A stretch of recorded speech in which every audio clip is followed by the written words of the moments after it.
wonderful introduction, and thank all of you for being here tonight. I'm truly appreciative of it. I want to thank everybody who was involved in organizing this event, and also the people who made the nominations and sat on the committees and so on, to bring everybody together here tonight. It's really an honor to be here, and thank you all for making it possible. I also would like to congratulate Prabhu and Jonathan on their wonderful achievements. It's amazing, and you're the reason that places like Oregon State exist, to produce people who make such a difference in the world. Congratulations. I also had a chance to reflect a little on what it means to get a Lifetime Achievement in Science Award. The first thing that came to mind was that for people to be able to pass judgment on your lifetime achievement, you have to have used up a significant fraction of it. Sobering thought, but I'm okay with that. More seriously though, the thing that one really realizes is that one person's achievement is not just one person's achievement, it really is everybody else's around you, and it's not only a village, it takes a city and more to produce a successful career. I want to thank especially, there's some unsung heroes here, the administrators in the departments, Ken Crane, who hired us, Henry Jansen, who came afterwards, and Heidi Shulman and David Elazati, the chairs of the department, who keep the lights on and everything rolling so that the rest of us can do what it is we're supposed to be doing. Thank you all for that.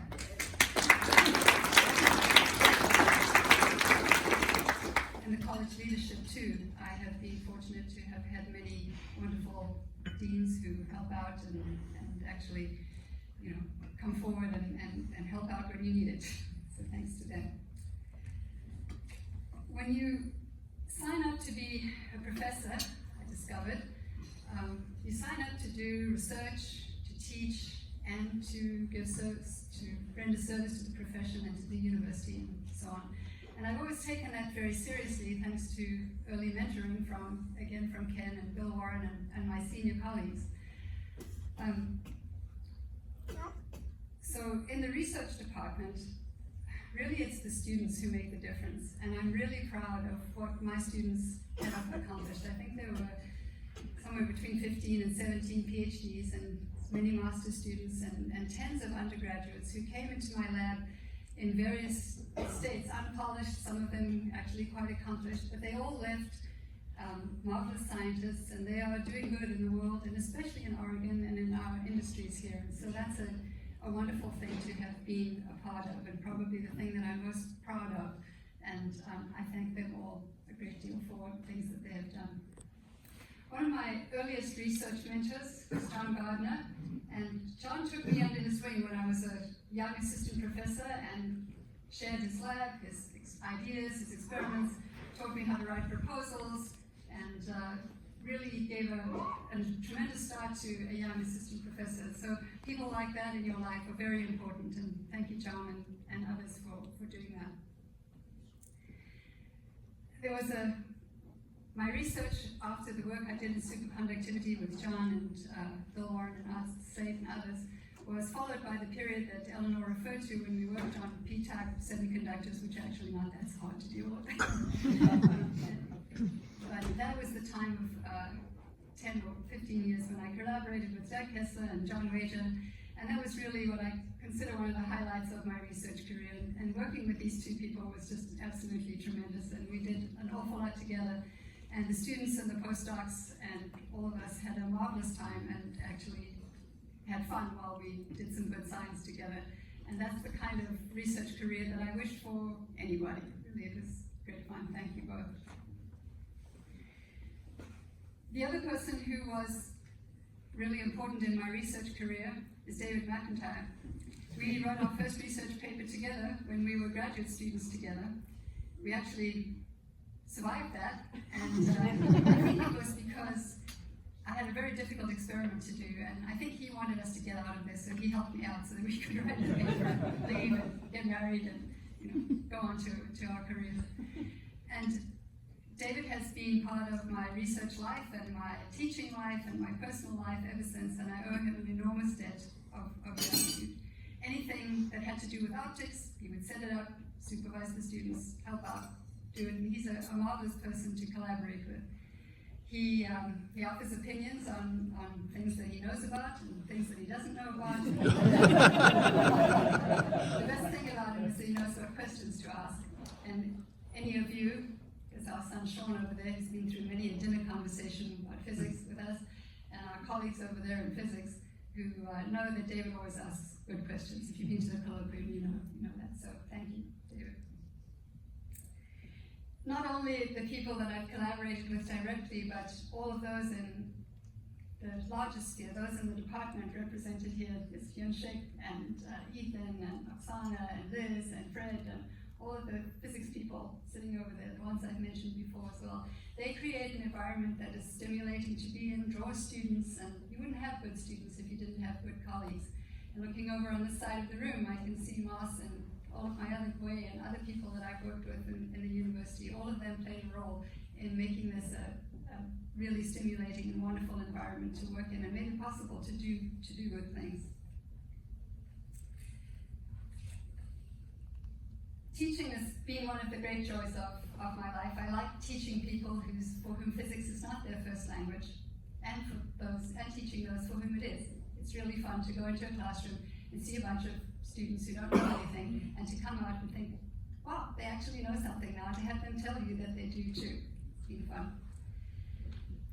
Eleanor mentioned the paradigms in physics, and that was begun many years ago when Ken was chair, and later under Henry, and has continued ever since, and has been ably led by Corinne Minogue for all of these almost 30 many years now that the program has been going.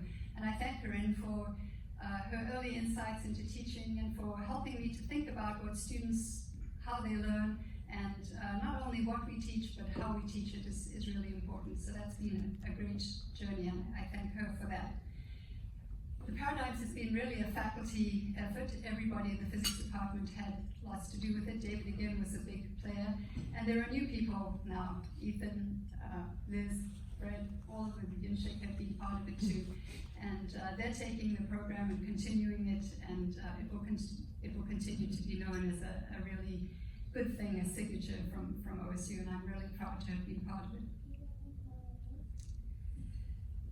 The other thing that I hope to have contributed to students' education is to bring research into the classroom, and to teach students that they have to talk about the work they do. Scientists don't just go into a room and process data and come out 7 years later with a result. They talk about it, they make mistakes, they rectify them by talking to people. And physics has been great because we've had a research program where all of the students do a thesis. And Henry was the person that I took the thesis class over from, and he had a really wonderful beginning to that thesis class.